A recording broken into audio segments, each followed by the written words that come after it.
நாம சுவாசிக்கிற ஒவ்வொரு மூச்சு காத்தும், நாம சாப்பிடுற ஒவ்வொரு வாய் சோறும் ஒரு சின்ன பச்சை நிற தொழிற்சாலையிலிருந்து தான் வருது. ஆமா, இன்னைக்கு நாம அந்த சூரிய சக்தியில இயங்குற ஒரு சூப்பர் ஃபேக்டரியோட ரகசியத்தை தான் பார்க்க போறோம். ஒரு செடி எப்படி சூரிய வெளிச்சத்தை சாப்பிடும்? கேக்குறதுக்கு ரொம்ப சிம்பிளா இருக்கலாம். ஆனா இந்த ஒரு கேள்விக்கான பதில்லாம் நம்ம பூமிக்கே உயிர்நாடி. ஒரு தாவரம் எப்படி சூரிய ஒளிய தனக்கு சாப்பாடா மாத்திக்குது? வாங்க இந்த மேஜிக்க பத்தி கொஞ்சம் ஆழமா பார்க்கலாம். ஒளிச்சேர்க்கை. இத சிம்பிளா சொல்லணும்னா, இது ஒரு பிரபஞ்ச சமையல் குறிப்பு மாதிரி. செடிங்க என்ன பண்ணுதுன்னா, சூரியனோட வெளிச்சத்தை எடுத்துக்குது, நாம வெளியே விடுற கார்பன் டை ஆக்சைடையும் தண்ணியையும் சேர்த்துக்குது. இதெல்லாம் வச்சு அது தனக்கு சாப்பாடும் நமக்கு சுவாசிக்க ஆக்சிஜனையும் கொடுக்குது. இதுதாங்க ஒளிச்சேர்க்கை. பாருங்க, இந்த கெமிக்கல் ஃபார்முலா தான் உயிரோட ரகசியமே. இப்போ இடது பக்கம் பாத்தீங்கன்னா 6CO2, அதாவது 6 கார்பன் டை ஆக்சைடு மூலக்கூறுகள், அப்புறம் 6H2O, 6 தண்ணி மூலக்கூறுகள். இதெல்லாம் தான் இன்புட். சூரிய வெளிச்சத்தோட சக்தி இது மேல படும்போது என்ன ஆகுது? வலது பக்கம் பாருங்க, C6H12O6, அதாவது ஒரு குளுக்கோஸ் மூலக்கூறு உருவாகுது. இதுதான் செடியோட எனர்ஜி.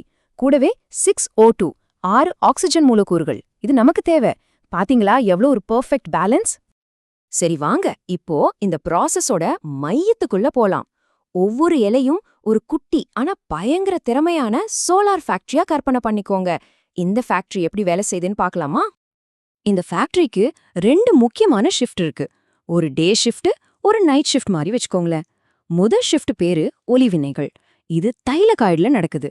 இங்க தான் சூரிய வெளிச்சத்தை பிடிச்சு எனர்ஜியா மாத்துறாங்க. 2வது ஷிஃப்ட் பேரு கால்வின் சுழற்சி. இது ஸ்ட்ரோமாவுல நடக்குது. இங்க தான் அந்த எனர்ஜியை வச்சு சாப்பாடு தயாரிக்கிறாங்க. சரி, முதல் பாட்டுக்கு வருவோம். அதாவது ஒளிய பிடிக்கிறது. எந்த ஒரு ஃபேக்டரி இயங்கணும்னாலும் பவர் வேணும் இல்லையா? அதே மாதிரி தான் இந்த இலை ஃபேக்டரியும்.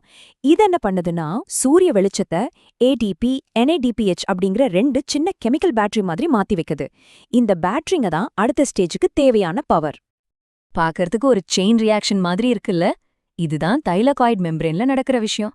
ஸ்டெப் 1ல சூரிய ஒளி ஃபோட்டோ சிஸ்டம் 2 மேல படுது. உடனே ஸ்டெப் 2ல தண்ணி உடைஞ்சு ஆக்சிஜன் வெளியே வருது. அப்புறம் அந்த எலக்ட்ரான்கள் ஒரு செயின் வழியா பயணம் செஞ்சு ஸ்டெப் 4ல ATPயை உருவாக்குது. கடைசியா ஸ்டெப் 5ல NADPH உருவாகுது. ஒரு பக்காவான அசெம்பிளி லைன் மாதிரி தானே இருக்கு. அப்போ இந்த முதல் ஸ்டேஜோட கடைசில நமக்கு என்ன கிடைக்குது? 3 முக்கியமான விஷயம்.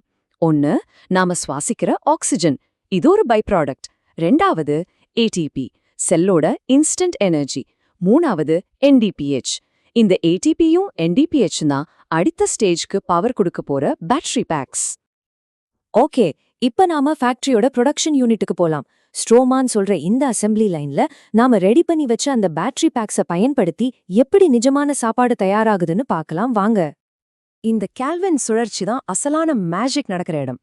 இங்க என்ன நடக்குதுன்னா, காத்துல இருக்கிற கார்பன் டை ஆக்சைட ரூபிஸ்கோன்னு ஒரு என்சைம் பிடிச்சு முதல் ஸ்டேஜ்ல கிடைச்ச அந்த ATP, NADPH பவரை பயன்படுத்தி அதை குளுக்கோஸா, அதாவது சர்க்கரையா மாத்துது. இது ஒரு சைக்கிள் மாதிரி திரும்ப திரும்ப நடந்துகிட்டே இருக்கும். யோசிச்சு பாருங்க, ஒரே ஒரு குளுக்கோஸ் மூலக்கூறு தயாரிக்கிறதுக்கு இந்த சைக்கிள் 6 தடவை சுத்தணுமாம். இதுவே ஒரு செடி உயிர் வாழ எவ்வளவு கஷ்டப்படுதுன்னு காட்டுறதுக்கு ஒரு நல்ல உதாரணம். இப்ப அந்த நம்பரை பாருங்க, 18. ஒரே ஒரு குளுக்கோஸ் தயாரிக்க 18 ATP பேட்டரி தேவைப்படுது. இது உண்மையிலேயே ஒரு பெரிய எனர்ஜி இன்வெஸ்ட்மெண்ட்.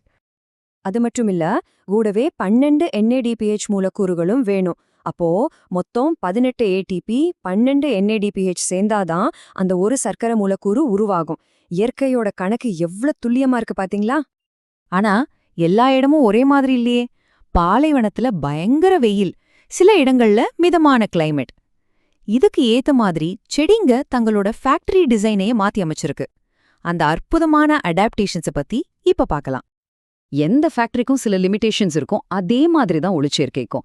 இந்த சார்ட்ல பாத்தீங்கன்னா தெரியும், வெளிச்சம், கார்பன் டை ஆக்சைடு, வெப்பநிலை இதெல்லாம் ஒரு குறிப்பிட்ட அளவு வரைக்கும் ப்ரொடக்ஷன் அதிகப்படுத்தும். ஆனா அதுக்கு மேல போனா இல்ல ரொம்ப குறைஞ்சா மொத்த ப்ராசஸும் ஸ்லோ ஆகிடும். இதுல ஒரு சரியான பேலன்ஸை கண்டுபிடிக்கிறது தான் முக்கியம். இந்த டேபிள் செடிங்களோட புத்திசாலித்தனத்தை ரொம்ப அழகா காட்டுது. அரிசி, கோதுமை மாதிரியான C3 செடிங்க நார்மல் கிளைமேட்ல நல்லா வளரும்.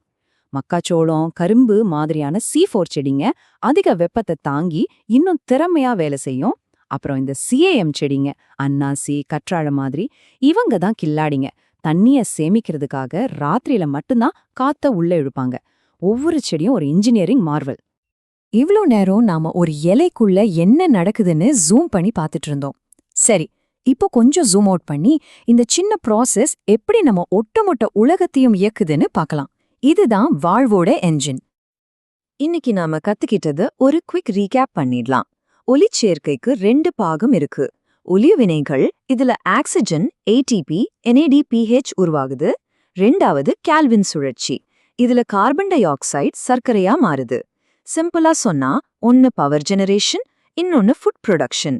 இது ரெண்டும் சேர்ந்து தான் நம்ம உணவுச் சங்கிலியோட அடித்தளத்தையே உருவாக்குது.